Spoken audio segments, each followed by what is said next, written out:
Episode 321 to 330। Cat ने आश्चर्य से कहा। उसे अपनी आंखों पर विश्वास नहीं हो रहा था। क्या ये वही बदमाश नहीं था जो शौचालय के बाहर उससे टकराया था? नमस्ते, हम फिर मिलेंगे। अर्जुन विनम्र था। उसने मुस्कुराकर हाथ हिलाया। मार्को सिम्स एक अनुभवी व्यक्ति थे, इसलिए उन्हें तुरंत पता चल गया कि क्या हो रहा है। उन्होंने मुस्कुराते हुए कहा, क्या आप रॉकर फार्मास्यूटिकल की मिस मिलर को जानते हैं, यंग मास्टर? अर्जुन ने शर्मिंदगी से अपना सिर खुजलाया। उसने कहा, मैं अभी अभी वॉशरूम के बाहर उससे टकराया। मैंने नहीं सोचा था कि यह इतना संयोग होगा। सभी लोग बैठ गए, और मार्को ने जानबूझकर केट को अर्जुन के बगल में बैठा दिया। इससे अर्जुन का दिल तेजी से धड़कने लगा। वह ध्यान केंद्रित करने में असमर्थ था। केट का शरीर बहुत आकर्षक था। वह उससे अपनी नजरें नहीं हटा सका। रात्रि भोज के दौरान मार्को और समूह ने अर्जुन को बीकन फार्मास्यूटिकल के साथ सहयोग के बारे में बताया। अर्जुन ध्यान से सुन रहा था। आखिरकार यह हानिका से संबंधित था। फिर उसने अपना हाथ हिलाया और कहा, आपको बस इसी हिसाब से काम करना चाहिए। बीकन में 1 बिलियन का निवेश करें और इसे जल्दी करें। मैं इसे खींचना नहीं चाहता, समझे? समझा। देश के दवा उद्योग के सभी नेताओं ने एक साथ सहमति जताई। यदि कोई बाहरी व्यक्ति ये देख ले तो वह भयभीत हो जाएगा। वे सभी सर्वश्रेष्ठ थे और उनमें से प्रत्येक की कुल संपत्ति 10 अरब डॉलर से अधिक थी। अब वे अर्जुन के सामने स्कूली बच्चों की तरह व्यवहार कर रहे थे। वे उसके साथ अत्यंत सम्मान से पेश आ रहे थे। केट को झटका लगा। वह अपने दिल में खुद को प्रोत्साहित करती रही। उसने खुद से कहा कि उसे अर्जुन के अच्छे पक्ष में आना होगा। दिन के अंत में केट को आखिरकार एक मौका मिल ही गया। मिस्टर कपूर, क्या आप मुझे अपना फोन नंबर दे सकते हैं? अर्जुन ने अपना सिर घुमाया और केट को देखा जो असहज महसूस कर रही थी। उसने जवाब दिया, जरूर। वह बहुत खुश थी कि उसे अर्जुन का नंबर मिल गया। धन्यवाद, मिस्टर कपूर। जाने से पहले अर्जुन वॉशरूम गया। जब वह वापस हॉल में आया तो उसने कुछ दिलचस्प देखा। हॉल के अंदर जोएल अपने चेहरे पर मुस्कान के साथ दवा उद्योग के सभी अध्यक्षों का अभिवादन कर रहा था। वह बेहद सम्मानजनक तरीके से पेश आ रहा था। Mister Jenkins, mister Sims, mister Matthews, मुझे उम्मीद नहीं थी कि मैं आपसे यहाँ मिलूंगा। ये कितना सम्मान की बात है। जोएल ने अध्यक्षों का विनम्रतापूर्वक अभिवादन किया। यहाँ के सभी चेयरमैन फार्मास्यूटिकल उद्योग के असाधारण नेता थे। वे देश के पूरे उद्योग को हिला देने में सक्षम थे। वे वही उद्यमी थे जो पिछले कुछ दिनों में बीकन से बात करने रिवरडेल आए थे। जोएल बहुत उत्साहित था। अगर वह उन्हें जान पाता तो उसका भविष्य बहुत उज्जवल होता। उनका पारिवारिक व्यवसाय भी एक नए स्तर पर पहुंच जाएगा। उस समय अनिका निश्चित रूप से उसके पास वापस भाग जाएगा। चेयरमैन मुस्कुराए और सिर हिलाया। हालांकि वे इधर उधर ऐसे देख रहे थे जैसे वे कुछ ढूंढ रहे हों। युवा मालिक कहाँ है? वह अभी तक यहाँ क्यों नहीं आया? मार्को ने धीमी आवाज में पूछा। मुझे नहीं पता। मुझे लगता है कि वह वॉशरूम में है। चलो बस थोड़ा और इंतजार करते हैं, श्री जेनकिंस ने जवाब दिया। जब जोएल ने ये सुना तो उसका दिल बैठ गया। ये चेयरमैन उसकी ओर बिल्कुल भी ध्यान नहीं दे रहे थे। ये यंग मास्टर कौन था? यदि वह उद्योग जगत के इन नेताओं को अपने लिए इंतजार कराने में सक्षम हैं, तो वह निश्चित रूप से असाधारण व्यक्ति होंगे। क्या ये कैपिटल सिटी का कपूर ग्रुप का युवा मालिक हो सकता है? हे भगवान! जोएल ने कुछ देर तक सोचा। उसे पता था कि उसे क्या करना है। उसे मास्टर कपूर को जानना था। अगर वह मास्टर कपूर को अपना चेहरा याद दिला सके तो ये काफी होगा। मिस्टर सिम्स, क्या आपका मतलब कैपिटल सिटी के कपूर ग्रुप के मास्टर कपूर से है? जोएल ने मुस्कुराते हुए जांच करते हुए पूछा। मार्को मुस्कुराया। फिर उसने अपना चेहरा घुमाया और देखा कि एक आदमी उसकी ओर आ रहा है। वह मुस्कुराया। यंग मास्टर, आप कहाँ चले गए थे? मार्को और अन्य चेयरमैन तुरंत उसके पास पहुंचे। जब जोएल ने ये सुना तो उसने अपना सिर उस दिशा में घुमाया।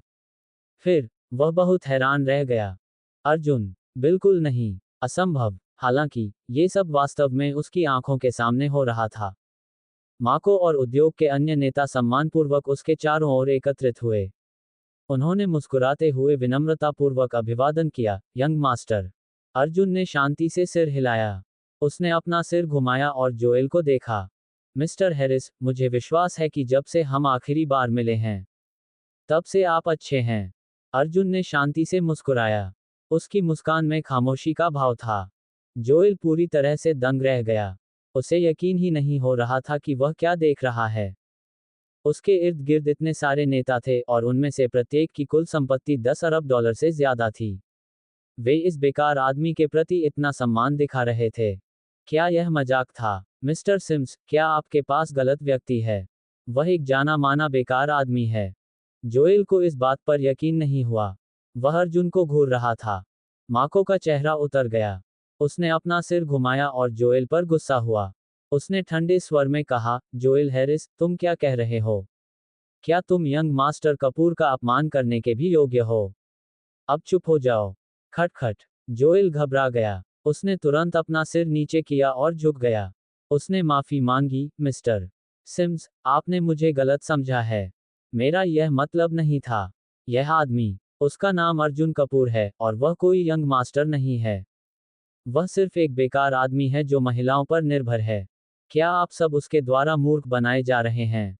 यह अवश्य होगा। उसने यह नहीं सोचा था कि अर्जुन को ठगी करना आता होगा। वह अनिका की मदद करने के लिए मास्टर कपूर बनने का नाटक कर रहा होगा। उसने श्री सिम्स और बाकी चेयरमैन से झूठ बोला होगा। कितना बेशर्म है। अर्जुन, हमें सच बताओ। तुम मास्टर कपूर बनने का नाटक क्यों कर रहे हो? क्या तुम्हें लगता है कि तुम जैसे घटिया इंसान मास्टर कपूर बनने का नाटक करने के योग्य हैं? जोएल को बहुत गुस्सा आया। उसने अपनी उंगली बढ़ाकर गुस्से से अर्जुन की तरफ इशारा किया। थप्पड़। अंत में मिस्टर सिम्स ने जोएल के चेहरे पर थप्पड़ मारा। अरे मूर्ख, तुमने युवा मालिक से इस तरह बात करने की हिम्मत कैसे की? माँ को गुस्से में था। जोएल के परिवार के पास सिर्फ एक छोटी सी मेडिकल कंपनी थी और उसने युवा मालिक से इस तरह बेबुनियाद तरीके से बात करने की हिम्मत की। क्या वह मरना चाहता था? यहाँ तक कि अगर उनके पिता रोनाल्ड हैरिस भी वहाँ होते, तो भी उनके लिए युवा मालिक के साथ इतना अशिष्ट व्यवहार करना कोई अपवाद नहीं होता। मिस्टर सिम्स, आप इस बेकार आदमी के झांसे में आ गए हैं। वह तो बस एक बेवकूफ है। जोएल लड़ाई पर अड़ा हुआ था। हालांकि अर्जुन ने शांति से उसकी ओर देखा और कहा, जोएल, मैंने तुमसे कहा था कि अपने बारे में बहुत ज्यादा मत सोचो। इस दुनिया में तुमसे कहीं बेहतर लोग हैं। तुम मेरी नज़र में सिर्फ एक कीड़ा हो। मैं तुम्हारे खिलाफ कोई कार्रवाई नहीं कर रहा हूं, इसका एकमात्र कारण अनिका है। ये सुनकर जोएल का दिल धड़क उठा। उसने अपना सिर जोर से हिलाया और गुस्से से दहाड़ा, असंभव। कोई रास्ता नहीं है। फिर भी सच्चाई उसके सामने रख दी गई थी। उदाहरण के लिए, जोएल ने दवा उद्योग के नेताओं को अर्जुन को सम्मानपूर्वक बाहर निकलते देखा था। जब जोएल ने अर्जुन को बेंटले में प्रवेश करते देखा, तो जोएल पूरी तरह से भावनात्मक रूप से टूट गया और उसके दिल में बची हुई आखिरी हिचकिचाहट भी गायब हो गई। ये कैसे संभव हुआ? अर्जुन कैपिटल सिटी के क्लार्क ग्रुप से मास्टर कपूर था। भाड़ में जाओ, वह तो मात्र एक कूड़ा कचरा था। कैसे? जोएल गुस्से से लाल हो गया। उसने अपने अधीनस्थों को लात मारी जो उसके बगल में खड़े थे और चिल्लाया, तो क्या हुआ अगर वह कपूर समूह का यंग मास्टर है? मुंबई मेरा क्षेत्र है। मैं उसे खत्म कर दूंगा। जोएल क्रोधित हो गया। इसके अतिरिक्त, उसने तर्कशीलता की सारी समझ खो दी। जोएल को बचपन से ही लाड़ प्यार दिया गया। उसके साथ हमेशा ऐसा व्यवहार किया गया मानो वह स्वर्ग का बेटा हो। अब एक बेकार का टुकड़ा कपूर ग्रुप के उस यंग मास्टर में बदल गया था जिसके बारे में हर कोई बात कर रहा था। वह कैसे नाराज नहीं हो सकता था? तो फिर वह क्या था? रुको, क्या अनिका को इसकी जानकारी थी? अचानक जोएल कांप उठा। यदि अनिका को इसकी जानकारी हो जाती तो उसका क्या होता? जोएल ने इस बारे में सोचते हुए अनिका को बुलाया और जांच करते हुए पूछा, अनिका, मैं तुमसे कुछ पूछना चाहता हूँ। क्या तुम जानती हो कि अर्जुन क्या काम करता है? अनिका अभी कंपनी से बाहर निकली ही थी और हॉस्पिटल जा रही थी, तभी उसे जोएल का फोन आया। नतीजतन वह चौंक गई और उलझन में बोली, तुम मुझसे ऐसा क्यों पूछ रहे हो? जब जोएल ने उसकी आवाज सुनी, तो वह तुरंत स्थिति समझ गया। अनिका को नहीं पता था कि अर्जुन कौन है। इसलिए उसने जवाब दिया, कुछ नहीं। ओह, मुझे अभी याद आया कि मुझे कुछ काम निपटाना है। मैं अब फोन रखता हूँ। फोन रखने के बाद जोएल चेहरे पर बर्फीले भाव लिए वर्चुअस कोर्ट से चला गया। हॉस्पिटल पहुंचते ही अर्जुन की मुलाकात अनिका से हो गई। वे अभी भी लड़ रहे थे। स्वाभाविक रूप से वे दोनों एक दूसरे को ठंडा जवाब दे रहे थे। फिर भी उस दिन अनिका ने हार मानने का फैसला किया। और अर्जुन से कहा, अर्जुन, मैं गलत था, ठीक है। अर्जुन अब अनिका के साथ बहस जारी नहीं रखना चाहता था। इसलिए, उसने अपनी बाहें अपनी छाती के सामने मोड़ लीं और ठंडे स्वर में पूछा, क्या तुम्हें पता है कि तुमने क्या गलत किया? अनिका ने अर्जुन की बाहों में हाथ डालकर दुखी होकर कहा, मुझे अपने पति पर पूरा भरोसा करना चाहिए। और पहले उनसे हर बात पर चर्चा करनी चाहिए। मुझे तुम्हारी पीठ पीछे जोएल से नहीं मिलना चाहिए था। इसके अलावा, मुझे तुमसे झूठ नहीं बोलना चाहिए था। अर्जुन ने धीरे से मुस्कुराते हुए कहा, बताओ, तुम क्या सोच रहे थे? जब अनिका ने अर्जुन की आवाज सुनी, तो उसे पता चल गया कि उसने उसे पहले ही माफ कर दिया है। इसलिए, उसने मुस्कुराते हुए कहा, हनी, जब जोएल ने उस दिन मुझसे बाहर जाने के लिए कहा तो मेरे स्वार्थी इरादे थे। मैं कंपनी को संकट से उबारने में मदद करने के लिए उसके कनेक्शन और फंड का इस्तेमाल करना चाहती थी। फिर भी, तुम्हें यह मानना होगा कि हमारे बीच कुछ नहीं हुआ। मैं सिर्फ तुमसे प्यार करती हूँ। तुम मेरे सबसे अच्छे पति हो। अर्जुन ने उसकी ओर आंखें घुमाईं और उसकी नाक को छुआ। उसने कहा, मुझे पता है कि तुम तनाव में हो, लेकिन कृपया कुछ भी करने से पहले मुझसे बात करो। मैं तुम्हारी मदद कर सकता हूँ, ठीक है? अनिका ने सिर हिलाया और अर्जुन की बांह को कसकर पकड़ लिया। वह उसकी बांह पर झुक गई और अपनी आंखें बंद कर लीं। उसके होठों पर एक प्यारी सी मुस्कान थी। जब उसने कहा, मुझे बहुत खुशी है कि तुम मेरे साथ हो, अर्जुन। इसके बाद दोनों ने कुछ नहीं कहा और चुपचाप एक दूसरे के पास खड़े रहे। उनका जीवन सादा किंतु सुंदर था। हालांकि, अचानक ही अनिका उठकर मुंह ढककर वॉशरूम की ओर भागी।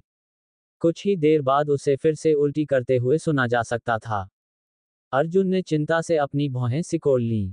वह उसके पीछे से आया और उसकी पीठ थपथपाई। उसने पूछा, अनिका, क्या तुम ठीक हो? तुम्हें हाल ही में इतनी उल्टी क्यों आ रही है?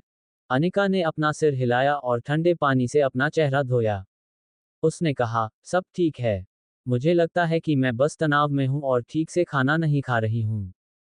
वास्तव में, अर्जुन को अनिका की सेहत की चिंता थी। उसे पता था कि वह पिछले कुछ दिनों से देर तक जाग रही थी। अनिका कुछ कहना चाहती थी लेकिन उसके दिमाग में एक विचार कौंधा। उसने अपनी आंखें चौड़ी की और चौंक कर कहा, अर्जुन, क्या मैं प्रेग्नेंट हूं? भाड़ में जाओ। अर्जुन दंग रह गया। वह स्तब्ध होकर अनिका को घूरने लगा। अगले ही पल, बिना कुछ कहे, वह दुल्हन की तरह अनिका को गोद में उठाकर इमरजेंसी वार्ड की ओर भागा।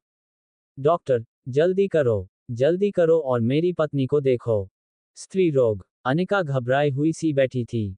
तभी उसके सामने एक डॉक्टर, जो कुछ बूढ़ा लग रहा था, उसकी नब्ज पढ़ रहा था। अनिका के विपरीत, डॉक्टर के चेहरे पर एक शांत भाव था।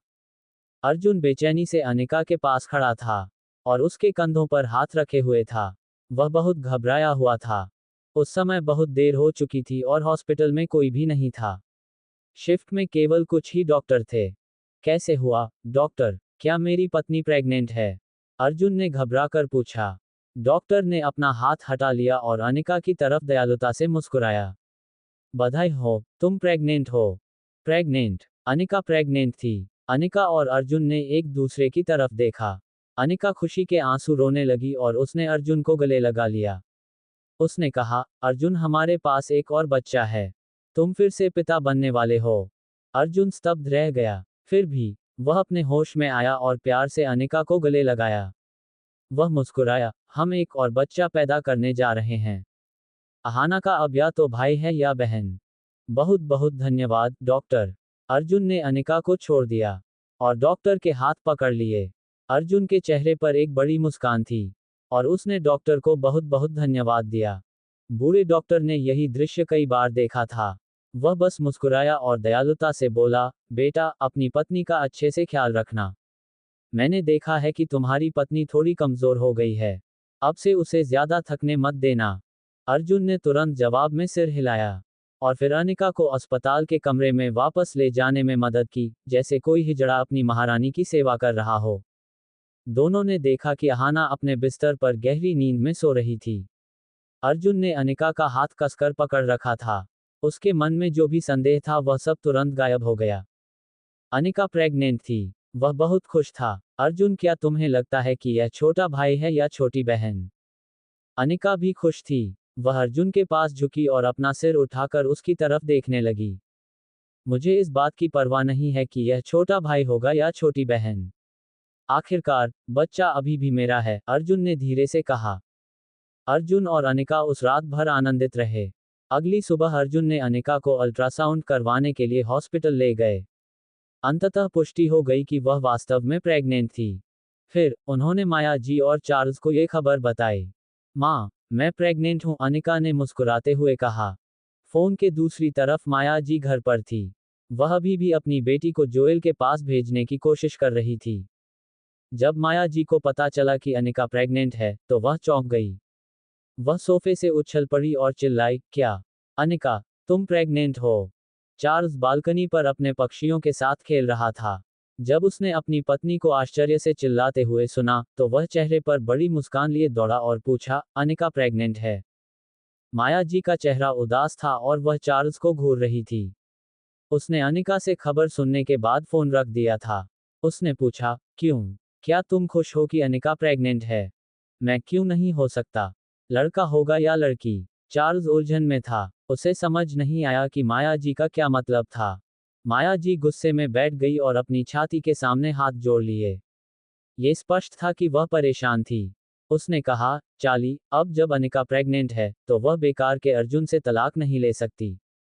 क्या मैं सही हूँ? वह अचानक प्रेग्नेंट क्यों हो गई? तो फिर क्या होगा? क्या इसका मतलब ये था कि अब उसके पास जोएल के साथ रहने का कोई मौका नहीं था? माया जी उन्मत्त थी। वह दुष्ट अर्जुन हमेशा मूर्खतापूर्ण काम करता रहता था।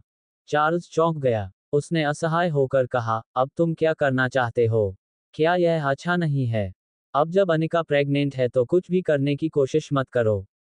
माया जी ने गुस्से से चार्ल्स को घूरते हुए कहा, नहीं, वे कुछ नहीं कर सकते। वह बेकार का कूड़ा हमारी अनिका के सामने कुछ भी नहीं है। मुझे लगता है कि जोएल महान है। मैं खुद अस्पताल से पूछने जा रही हूँ। क्या होगा अगर वे मुझसे झूठ बोल रहे हैं? इतना कहकर माया जी अपना बैग लेकर हॉस्पिटल की ओर चल दी। वहां अर्जुन और अनिका की तरफ। कैसा है? माँ ने क्या कहा? अनिका के फोन रखने के बाद अर्जुन ने पूछा। कुछ खास नहीं। वह बहुत खुश नहीं लग रही थी। अनिका असहाय महसूस कर रही थी। उसकी माँ वास्तव में कुछ और ही थी। अर्जुन ने हंसते हुए कहा, लेकिन कुछ नहीं बोला। फिर वह अनिका को वापस हॉस्पिटल के कमरे में ले आया। उसी समय अर्जुन और अनिका के जाते समय एक व्यक्ति को ठंडे दिमाग से देखा गया। उस व्यक्ति ने काले रंग का ट्रैक सूट और बड़ी काली टोपी पहन रखी थी। उन्हें जाते हुए देखने के बाद वह हॉस्पिटल से बाहर निकल गया और एक सुनसान कोने में जाकर बैठ गया। फिर उसने अपना फोन निकाला और एक नंबर डायल किया। उसने सम्मानपूर्वक कहा, मैडम, मुझे आपसे कुछ कहना है। फोन रखने के बाद वह अपनी कार को स्कारलेट ब्रिज से होते हुए सिरस विला पहुंचे।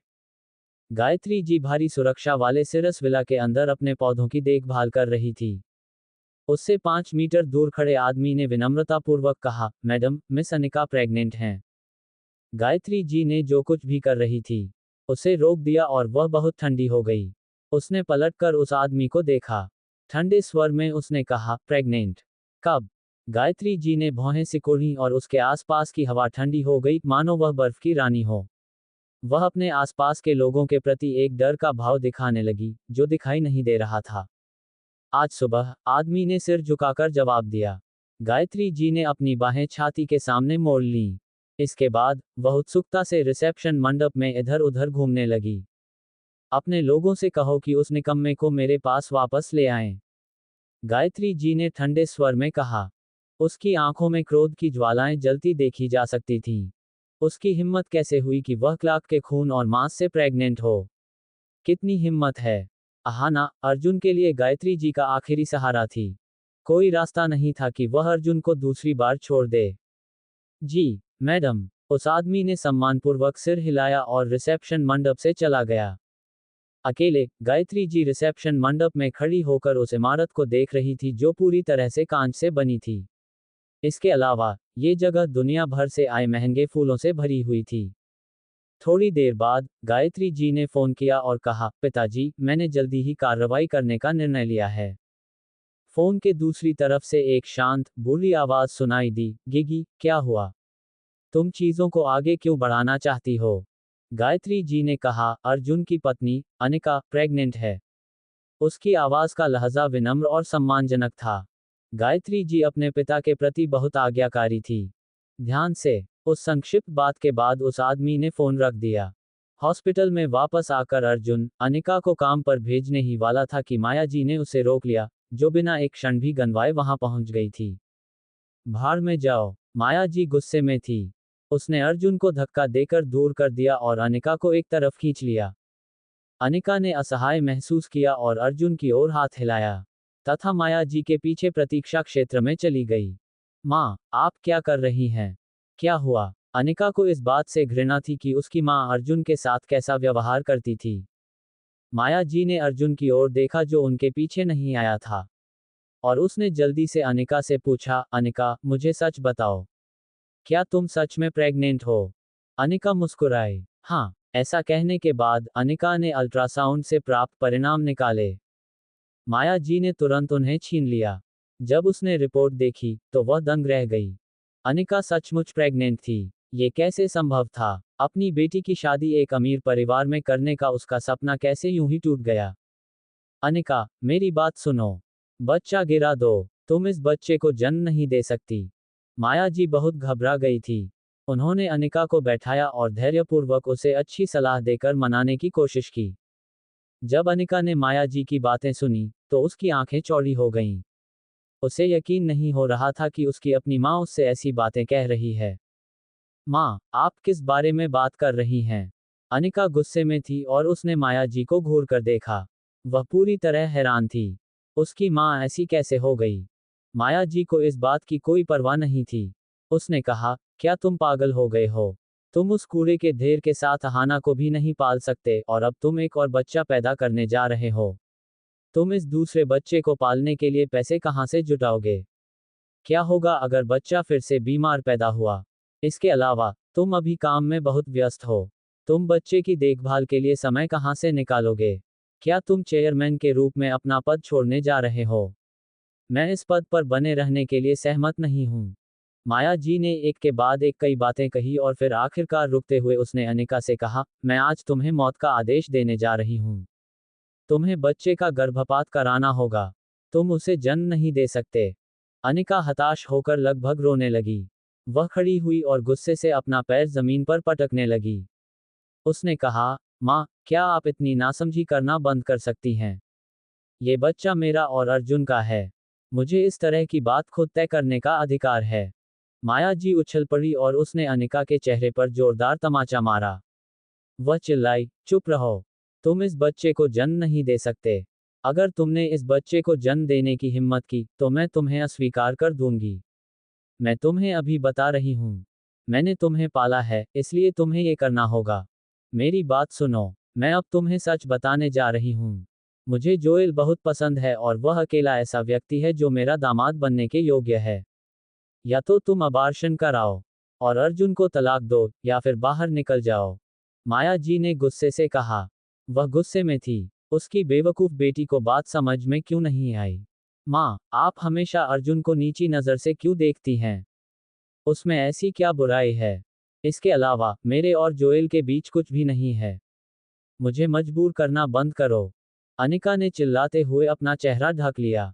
उसकी आंखें लाल थीं और उसकी आंखों से आंसू बहने लगे थे। तो फिर मुझे बताओ, अर्जुन में ऐसी क्या खूबी है? क्या वह जोएल से ज्यादा अमीर या प्रतिष्ठित है? जोएल हैरिस ग्रुप का युवा मालिक है और उसकी कुल संपत्ति कुछ अरब डॉलर है। वह बेकार का आदमी उससे कैसे तुलना कर सकता है? माया जी ने हठपूर्वक कहा, मैं आज ये कहने जा रही हूँ। आपको उस बच्चे का अबार्शन करवाना होगा। ये कहकर माया जी मुड़ी और चली गई। दूसरी ओर, अनिका ने अपने हाथों से अपना चेहरा ढक लिया और रोने लगी। वह प्रतीक्षा क्षेत्र में बैठी हुई बहुत कमजोर और नाजुक लग रही थी। उस समय अर्जुन हॉस्पिटल के कमरे में अहाना के साथ खेल रहा था। जब उसने देखा कि अनिका बहुत समय से गायब है, तो उसने उसे ढूंढने का फैसला किया। तभी उसने अनिका को अकेले रोते हुए देखा।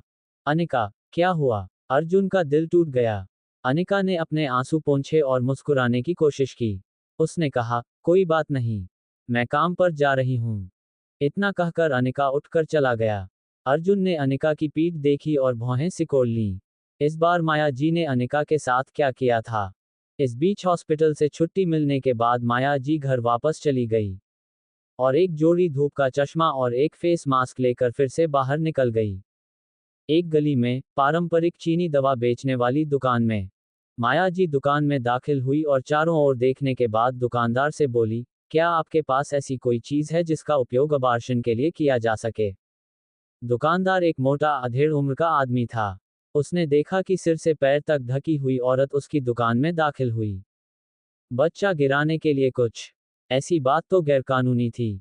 नहीं, नहीं, हमारे पास ऐसी चीजें नहीं हैं, मोटे दुकानदार ने तुरंत कहा और मेज पर रखी सूखी जड़ी बूटियों को संभालना फिर से शुरू कर दिया। तमाचा। माया जी ने अपने बैग से 10,000 रुपये नकद निकाले और उसे मेज पर पटक दिया।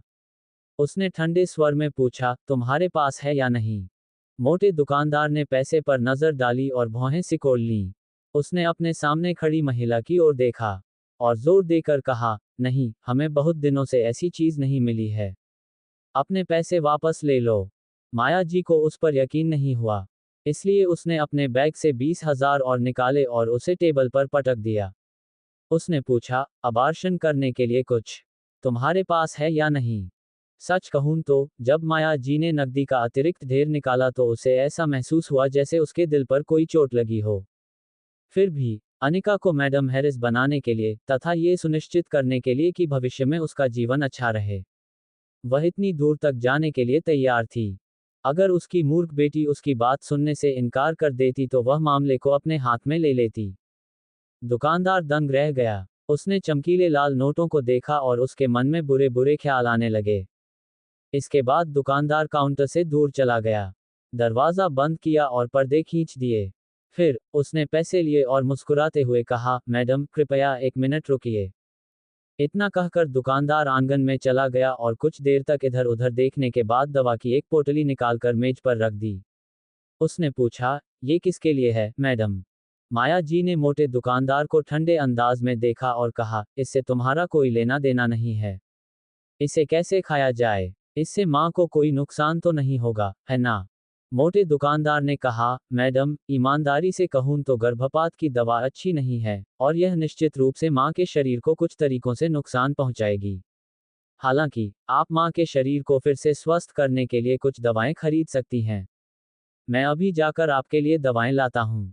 जब मोटा दुकानदार अपनी बात समाप्त कर चुका तो वह कुछ दवा लेने चला गया, जो शरीर को पोषण देने तथा नसों को आराम देने के लिए प्रयोग की जाती है।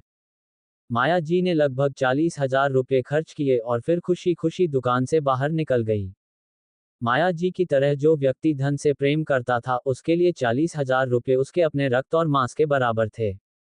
जब माया जी घर पहुंची तो वह तुरंत काम में जुट गई और दवा बनाने में जुट गई। कुछ ही देर बाद घर और आंगन पारंपरिक चीनी दवा की खुशबू से भर गया। चार्ल्स घर लौट आया और उत्सुकता से पूछा, तुम क्या कर रही हो? कौन बीमार है?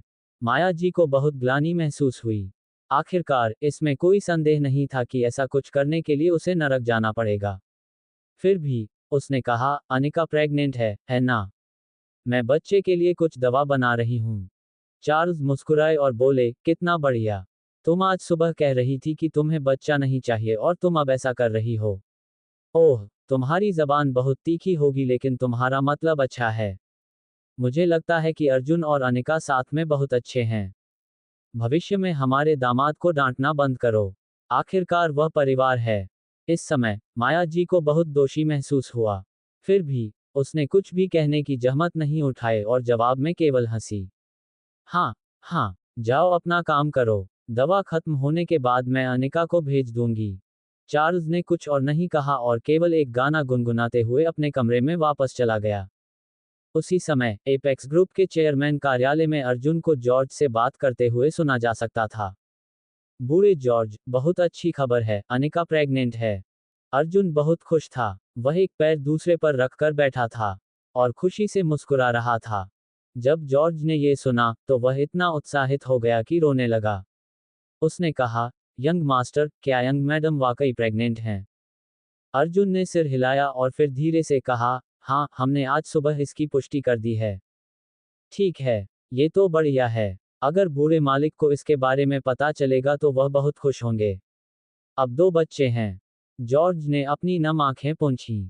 उसे अपने युवा मालिक के लिए वाकई खुशी महसूस हुई। अब कपूर परिवार में एक और सदस्य जुड़ गया। उनका जन्म निश्चित रूप से दुनिया को आश्चर्यचकित कर देगा।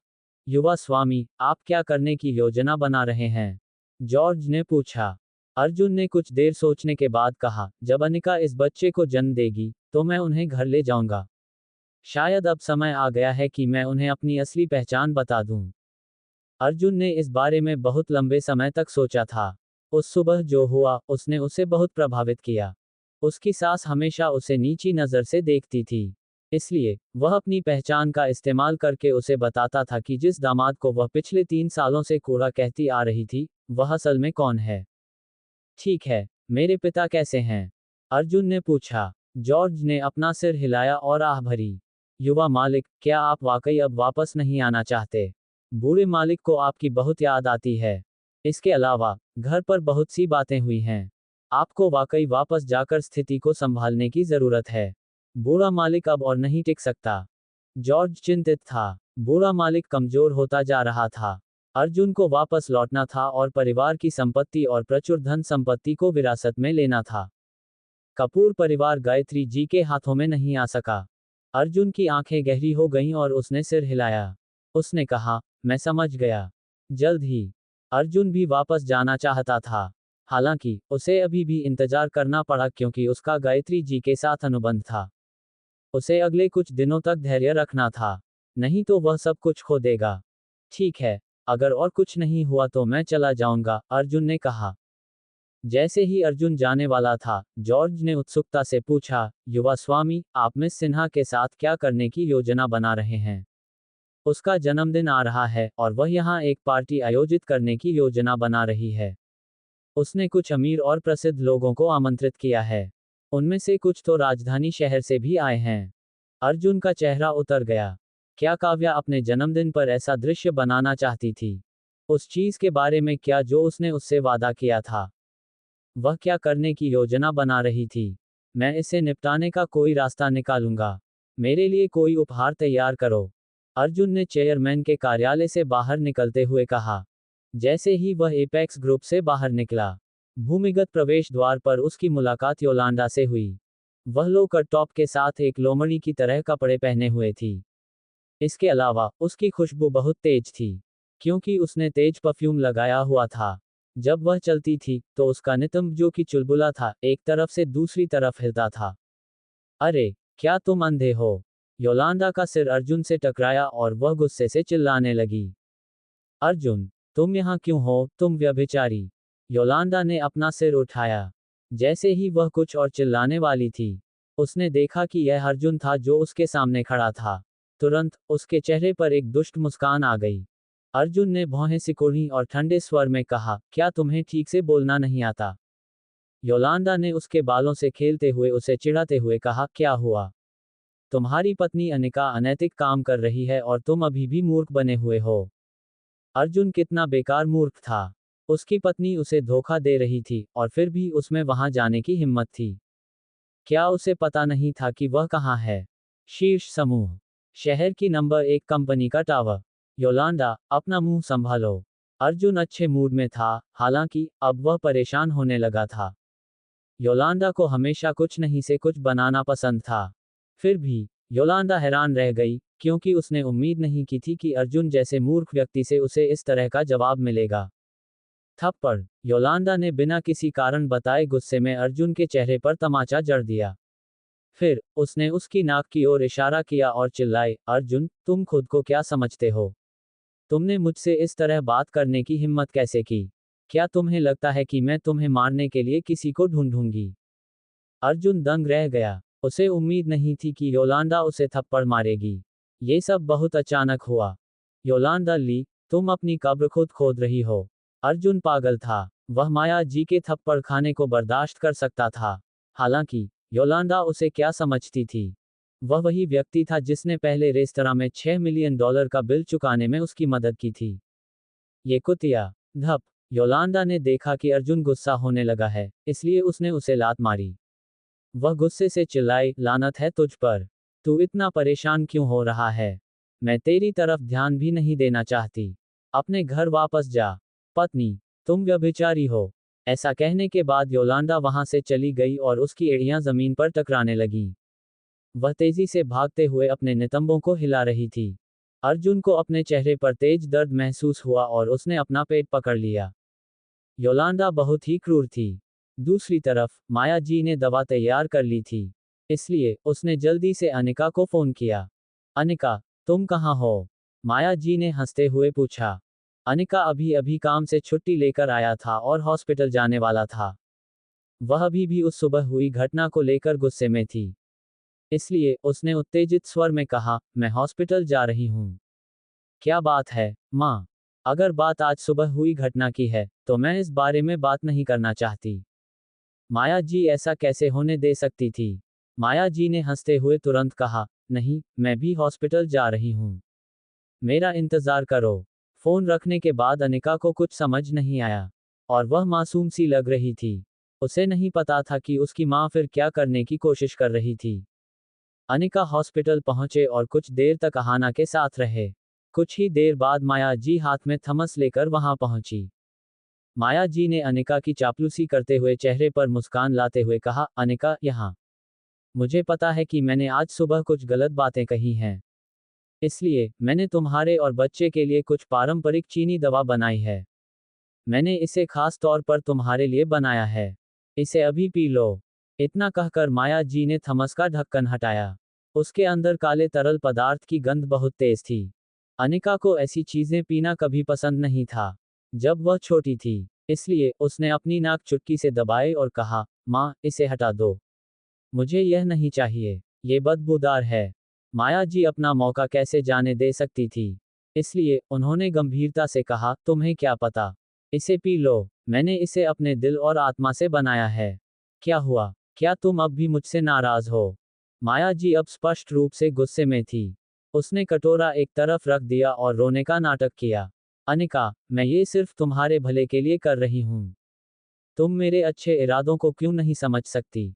अनिका ने माया जी को बेकाबू होकर रोते हुए देखा और जल्दी से कहा, ठीक है, माँ। मैं इसे पी लूंगा, खुश हो। ये कहने के बाद अनिका ने माया जी की ओर देखा और दवा का कटोरा उठा लिया। ऐसा लग रहा था जैसे उसे ऐसा करने के लिए पूरी ताकत से खुद को मजबूर करना पड़ रहा था। दवा की गंध बहुत कड़वी थी। P low. माया जी ने उत्सुकता से उसकी ओर देखा। अनिका लगभग दवा पीना शुरू करने ही वाला था, और माया जी यह सब देखकर चिंतित और बेचैन महसूस कर रही थी। आखिर वह उसकी अपनी बेटी थी। अनिका, मुझे बहुत खेद है, लेकिन मेरे पास कोई विकल्प नहीं है। उस बेकार के आवारा के साथ तुम्हारा भविष्य अच्छा नहीं रहेगा, अर्जुन। चूंकि तुम बच्चे का गर्भपात नहीं करवाओगी, तो मैं बुरा आदमी हो जाऊंगा। माया जी ने अपने दिल में बेरहमी से कहा। कटोरा पकड़े हुए अनिका दवा पीने ही वाली थी कि तभी उसका फोन बज उठा। अनिका ने कटोरा नीचे रखने से पहले एक पल के लिए हिचकिचाहट दिखाई। फिर उसने कॉलर आईडी देखी और पाया कि यह उसकी कंपनी से था। माँ, मैं इसे बाद में पी लूंगा। मुझे ये लेना है। अनिका उठकर फोन उठाने के लिए कमरे से बाहर चली गई। माया जी बहुत चिंतित थी। वह चिल्लाई, अरे अनिका, कॉल लेने से पहले ये पी लो। फिर भी अनिका पहले ही जा चुकी थी। माया जी बहुत गुस्से में थी। वह बहुत करीब थी। अगले ही पल अनिका वापस आ गई। हालांकि उसने बस जल्दी में अपना बैग उठाया और एक बार फिर बाहर जाने से पहले अहाना को चूमा। अरे अनिका, दवा पी लो। माया जी पागल हो गई। अनिका ने पलटकर माया जी की ओर देखा और फिर अपने चेहरे पर विरोधाभासी भाव के साथ कहा, कोई जरूरत नहीं, माँ। अगली बार मुझे कुछ काम निपटाना है। मुझे अभी जाना है। ये कहकर अनिका तुरंत हॉस्पिटल से बाहर चली गई। इस बीच माया जी गुस्से में अपना पैर पटकने लगी। उन्होंने दवा बनाने में पूरी दोपहर बर्बाद कर दी थी, और वह बेकार चली गई थी। दादी, मम्मी पर गुस्सा मत होइए। मम्मी काम में बहुत व्यस्त और थकी हुई है। अहाना ने बचकानी हरकत करते हुए कहा। वह बिस्तर पर अपनी गुड़िया के साथ खेल रही थी। वह भोली और प्यारी लग रही थी। माया जी ने अपना सिर घुमाकर अहाना को देखी, और फिर उसके पास चली गई। उसने जोर से अहाना के माथे पर हाथ मारा और दांत पीसते हुए चिल्लाने लगी, तू कमीनी बच्ची है। ये सब तेरा ही दोष है। तेरे पिता एक बेकार आवारा हैं और तू एक छोटी सी कमीनी है। तेरी माँ अब प्रेग्नेंट है। एक बार जब तेरी माँ नए बच्चे को जन्म दे देगी, तो तेरे पिता और माँ तुझे नहीं चाहेंगे। वे तुझे कूड़े के डिब्बे में फेंक देंगे और तू भूख से मर जाएगी। जब अहाना ने ये सुना तो उसकी आंखों से आंसू बारिश की बूंदों की तरह उसके चेहरे पर गिरने लगे। वह चिल्लाई, मम्मी मम्मी, डैडी डैडी। माया जी अभी भी गुस्से में थी और उसने अहाना के बाल पकड़ लिए और चिल्लाई, और रो। अगर तुम फिर कभी रोई तो मैं तुम्हें मार डालूंगी। तुम छोटी सी कमीनी बच्ची हो। अहाना डर के मारे जोर जोर से रोने लगी और फिर आखिरकार अपने होंठ काटने लगी। उस समय वह बहुत ही अन्याय और दयनीय लग रही थी। उसकी बात सुनकर शिफ्ट पर मौजूद महिला नर्स तुरंत दौड़ी दौड़ी आई। जब उसने देखा कि माया जी अहाना के साथ इतनी बेरुखी और बदतमीजी से पेश आ रही है, तो वह आग बबूला हो गई।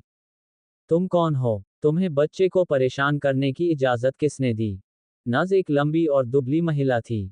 उसने अहाना को अपनी बाहों में पकड़ रखा था, जबकि उसका दिल टूट रहा था। उसने अहाना को बार बार दिलासा देते हुए कहा, मत रो, अहाना। मत रो। अहाना ने अपना सिर नस के कंधे पर दबा लिया। वह जोर जोर से रो रही थी और उसे शांत करने की कोई कोशिश नहीं कर रही थी। माया जी पहले से ही गुस्से में थी। इसलिए जब उसने नस को उसके प्रति इतनी आक्रामकता से पेश आते देखा, तो उसने उसकी ओर इशारा किया और गुस्से से चिल्लाई, तुम कौन हो?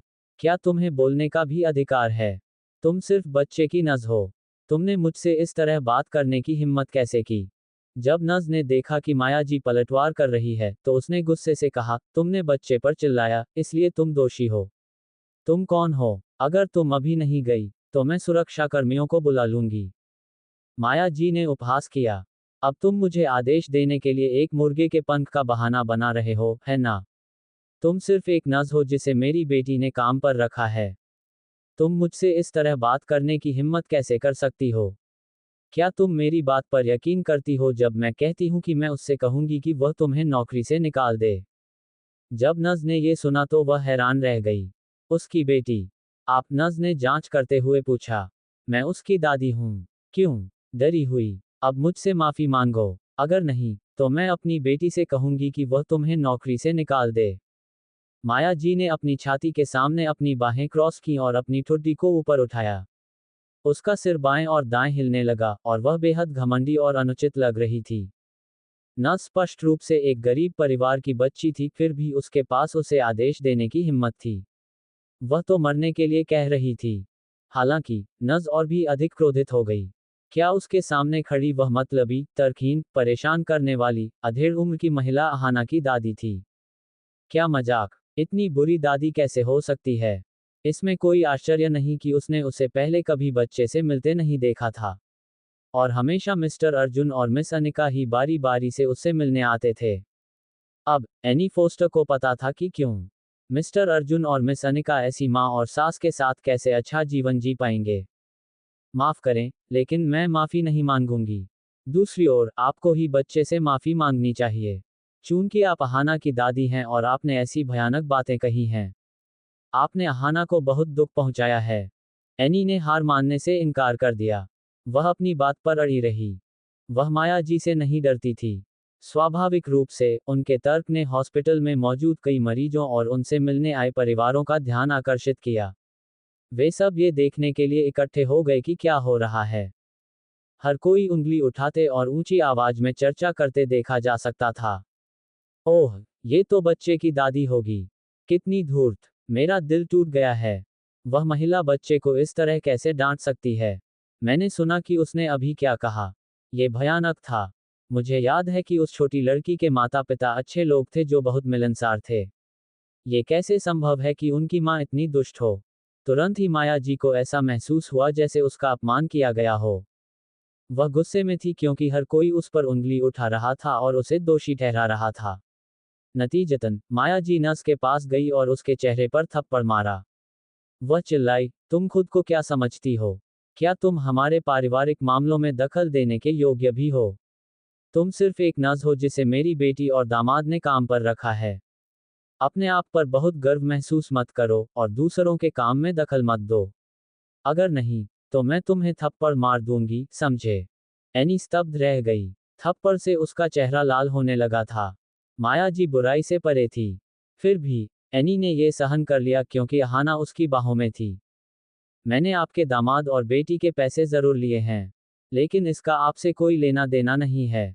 आपको आज अहाना से माफी मांगनी होगी। अगर नहीं, तो आपको यहाँ से जाने नहीं दिया जाएगा। एनी एक अच्छी और दयालु महिला थी।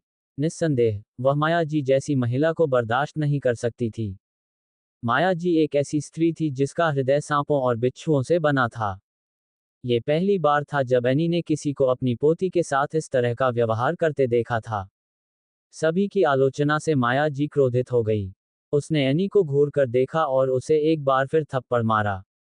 वह चीखी, तुम बेवकूफ कुतिया, ऐसा फिर से कहो। क्या तुम मुझ पर विश्वास करती हो कि मैं तुम्हारा मुंह फाड़ दूंगी? तुम सिर्फ एक पैसे की कमी वाली मूर्ख हो और तुम हमारा पैसा ले रही हो। तुम सिर्फ एक नज हो और तुम्हें अपनी जगह पता होनी चाहिए। मेरी बेटी बीकन फार्मास्यूटिकल की अध्यक्ष है। तुम कौन हो? तुमने मुझसे इस तरह बात करने की हिम्मत कैसे की? 2 बार थप्पड़ खाने के बाद एनी का चेहरा लाल हो गया था। हालांकि अपने अडिग व्यक्तित्व के कारण वह अपना सिर उठाती रही और कहती रही, हाँ, मैं आपके पैसे के लिए काम करती हूँ। हालांकि मैं इसे लेना भी बंद कर सकती हूँ। आप मेरा इस तरह अपमान नहीं कर सकते। मैं मिस्टर अर्जुन को फोन करके बता दूंगी कि मैंने नौकरी छोड़ दी है। जब माया जी ने ये सुना, तो वह घबरा गई। क्या होगा अगर अर्जुन को इस घटना के बारे में पता चल गया? इसलिए जब माया जी ने देखा कि एनी अपना फोन निकाल रही है, तो उसने अपना हाथ बढ़ाकर उसका फोन छीन लिया। नतीजतन फोन जमीन पर गिर गया और उसकी स्क्रीन टूट गई। तुम्हारी हिम्मत कैसे हुई उसे फोन करने की? मैं तुम्हें मार डालूंगी। इसके तुरंत बाद माया जी ने एनी के बाल खींचने शुरू कर दिए। उसने पूरी ताकत से बाल खींचे और जोर से चिल्लाई, तुम कुतिया! क्या तुम्हें नियम नहीं पता? उस बेकार के आदमी का पैसा मेरा पैसा है। मेरी बेटी का पैसा मेरा पैसा है। अगर तुमने मुझसे लड़ने की हिम्मत की तो मैं तुम्हें मार डालूंगी। ये दृश्य देखकर वहां मौजूद भीड़ में एनी की मदद करने की हिम्मत नहीं हुई। वे सिर्फ तमाशा देखना चाहते थे। अगर वे बीच में कूद पड़े और मदद करने लगे, तो उन्हें नहीं पता था कि उनके साथ क्या होगा। एनी ने अपनी बाहों से अहाना को कसकर पकड़ रखा था, जो जोर जोर से रो रही थी। साथ ही उसने माया जी के घूंसे और लात घूंसे भी सहे। अंत में माया जी ने एनी को बिस्तर पर दबा लिया और उसे बार बार थप्पड़ मारने लगी। इस समय तक एनी ने अहाना को एक तरफ रख दिया था। एनी का इक्का लाल था और उस पर हाथ के निशान थे। इसके अलावा उसकी वर्दी फट गई थी, जिससे उसकी त्वचा उजागर हो गई थी। एनी ने दांत पीस लिए, उसकी आंखें आंसू और शिकायतों से भरी थीं। तुम एक असहनीय बदमाश हो। एनी चिल्लाए और अपना मुंह ढककर बाहर भाग गई। दूसरी ओर माया जी ने दरवाजे पर खड़ी भीड़ की ओर इशारा किया और गर्व से चिल्लाई जैसे कि वह मुर्गों की लड़ाई में जीत गई हो, तुम लोग क्या देख रहे हो? चले जाओ। उनमें से बहुत से लोग क्रोधित हुए, लेकिन उन्होंने कुछ करने की हिम्मत नहीं जुटाई। दर्शकों पर चिल्लाने के बाद माया जी ने अहाना की ओर देखा जो कोने में रो रही थी।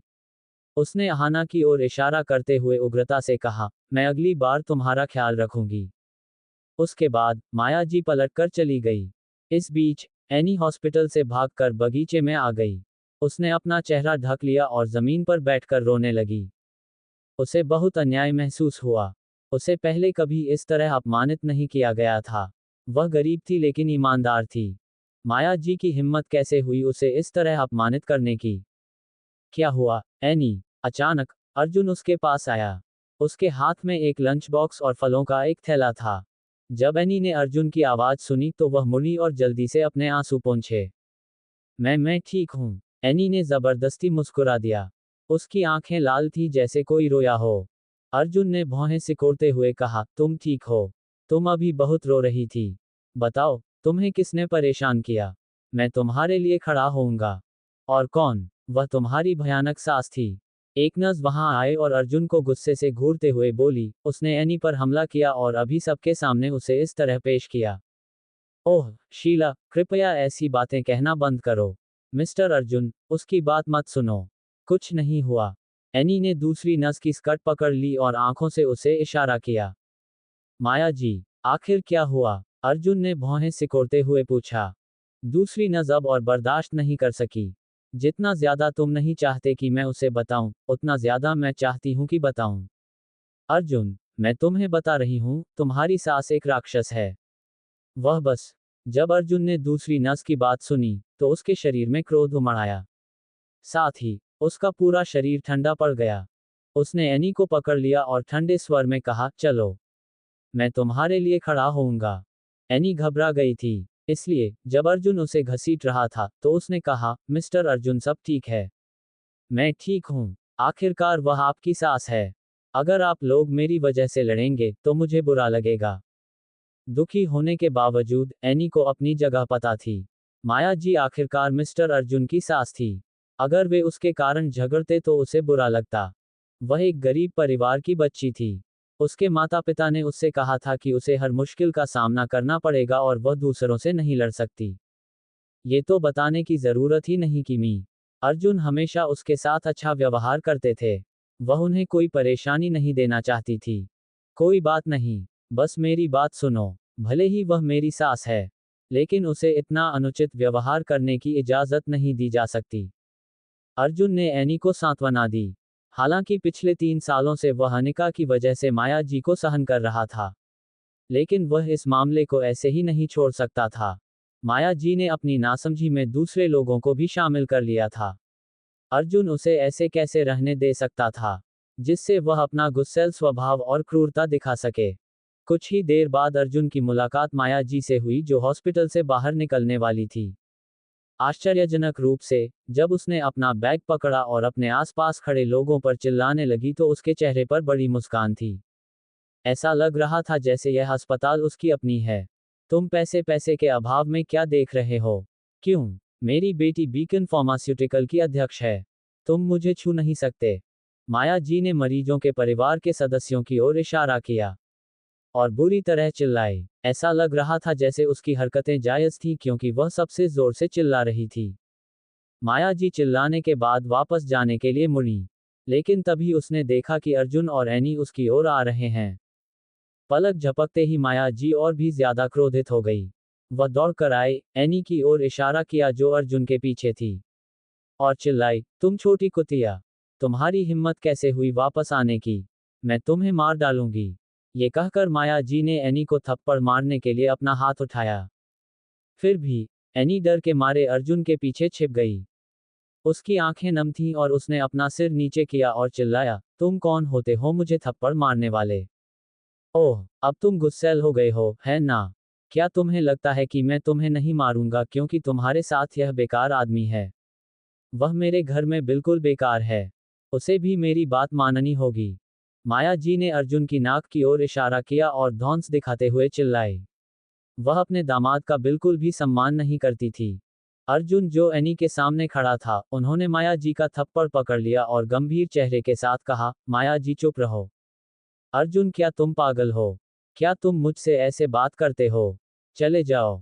माया जी चीखी। अर्जुन की हिम्मत कैसे हुई उसे उसके नाम से पुकारने की?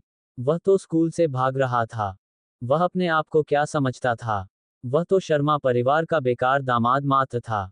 एनी से माफी मांगो। वह एक नज है जिसे मैंने काम पर रखा है। अर्जुन ने ठंडे स्वर में कहा। अर्जुन, क्या तुम अपनी स्थिति को लेकर भ्रमित हो?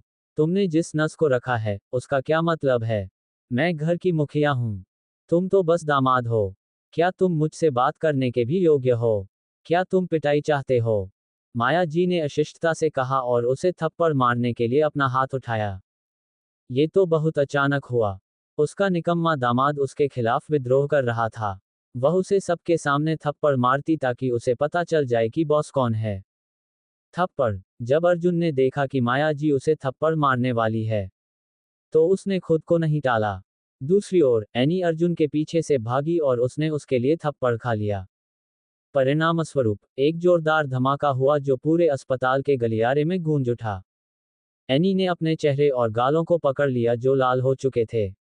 उसकी आंखें आंसुओं से भरी हुई थीं और वह दुखी होकर बोली, मिस्टर अर्जुन, चलो।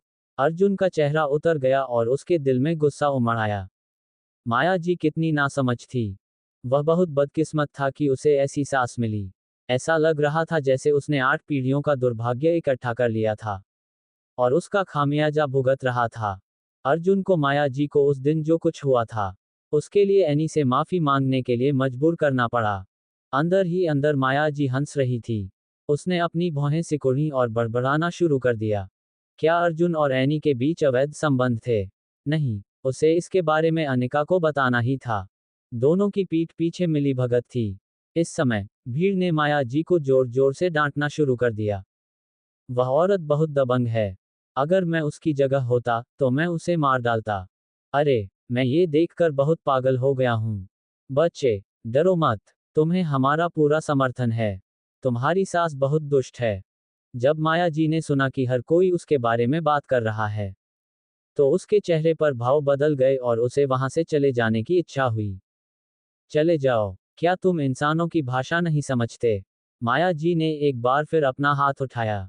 हालांकि जैसे ही उसका हाथ अर्जुन के चेहरे से संपर्क करने वाला था, अर्जुन ने उसकी कलाई पकड़ ली। अर्जुन, तुम क्या कर रहे हो? माया जी ने ठंडे स्वर में कहा। अर्जुन का चेहरा बर्फ के पानी की तरह ठंडा था, फिर भी उसकी आंखों में आग की लपटें जलती हुई दिखाई दे रही थीं। उसने कहा, माया जी, मैं तुम्हें चेतावनी दे रहा हूं। तुम यह मत सोचना कि तुम जो चाहो कर सकती हो, सिर्फ इसलिए कि तुम अनिका की माँ हो। अब एनी से माफी मांगो। उस जैसी बेवकूफ कुतिया से माफी मांगना। क्या तुम पागल हो? और यह भी नहीं कहना कि तुम मेरी नज़र में सिर्फ एक कूड़ा कचरा हो। अर्जुन, तुम कौन होते हो मुझसे इस तरह बात करने वाले? जाने दो। माया जी गुस्से से दांत पीस रही थी। वह बेकार आदमी उसके साथ बेइज्जती कर रहा था। घर आकर उसे अनिका को इस बारे में बताना पड़ा। उसे अनिका से तलाक लेने के लिए कहना पड़ा। अगर वह परिवार में रहना जारी रखेगा तो मैं छोड़ दूंगी। अर्जुन ने माया जी का हाथ एक तरफ फेंक दिया और ठंडे स्वर में कहा, इस बार वास्तव में तुम ही दोषी हो।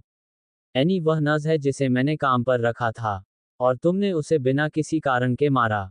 इसमें कोई संदेह नहीं है कि तुम्हें जिम्मेदारी लेनी होगी। अगर तुम नहीं चाहती तो कोई बात नहीं, तुम अभी जा सकती हो। मैं पुलिस को बुलाता हूं और उन्हें ये सब करने देता हूं। जब माया जी ने अर्जुन को ये कहते सुना कि वह पुलिस को बुलाएगा, तो वह घबरा गई।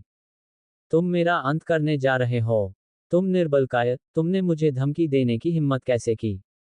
माया जी ने गुस्से से अर्जुन की ओर इशारा किया। उसने सोचा कि उसके जैसा बेकार आदमी कुछ करने की हिम्मत नहीं करेगा।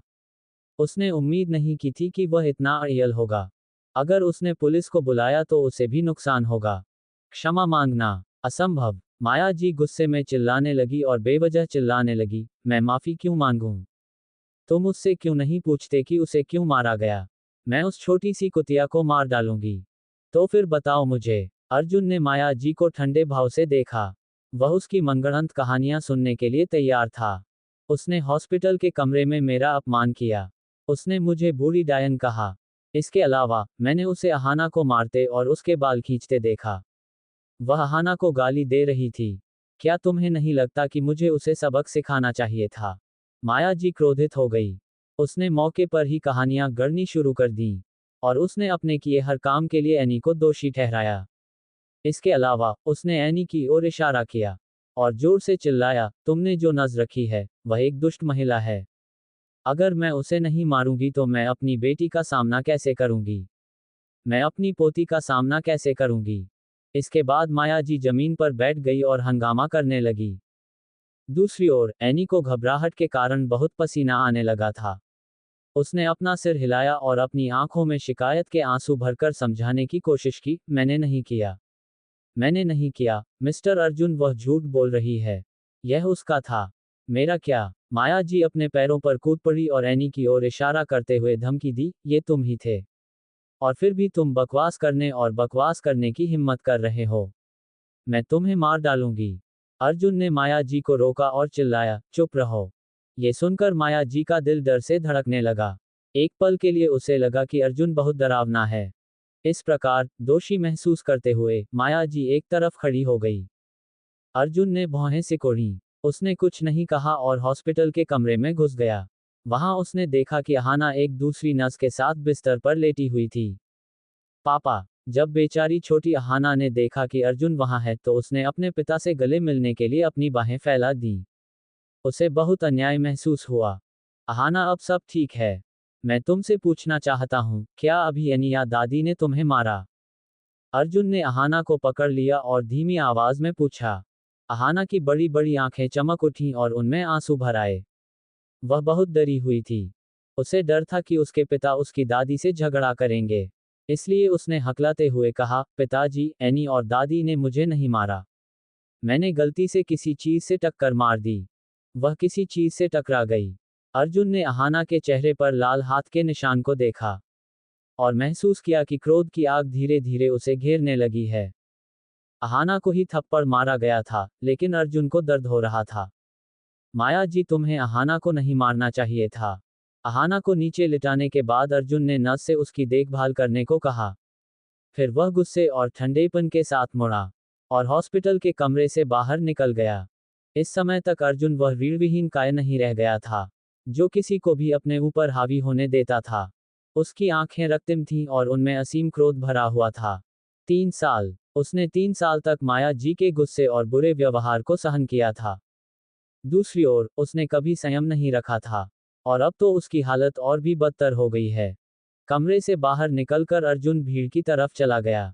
वहां पहले से ही कुछ नर्सें थीं जो लोगों को वहां से जाने के लिए कह रही थीं।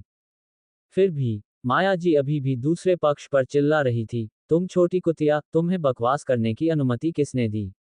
क्या तुम मुझ पर विश्वास करते हो कि मैं तुम्हें मार डालूंगी? दुखी होकर एनी ने अपना सिर ऊंचा किया। उसकी आंखों में आंसू थे, फिर भी उसने हार मानने से इनकार कर दिया। तुमने क्या किया? अहाना को क्या पता? इस छोटी सी कुतिया ने ही उसे मारा था। माया जी दृढ़ और आग्रही थी। फिर भी उसे कुछ हद तक दोषी महसूस हुआ, खासकर जब उसने अर्जुन को जानलेवा आभा के साथ अपनी ओर आते देखा। वह अवचेतन रूप से कुछ कदम पीछे हट गई और भयभीत होकर पूछा, क्या कर रहे हो? तुरंत ही पूरा गलियारा अर्जुन की जानलेवा आभा से भर गया। नतीजतन हर कोई डर से कांप उठा। तुम्हें अहाना को नहीं मारना चाहिए था। अर्जुन ने अपने दांत भींच लिए। उसकी आंखें लाल थीं। उसने अपनी मुट्ठियां भींच लीं और अपना हाथ ऊपर उठा लिया।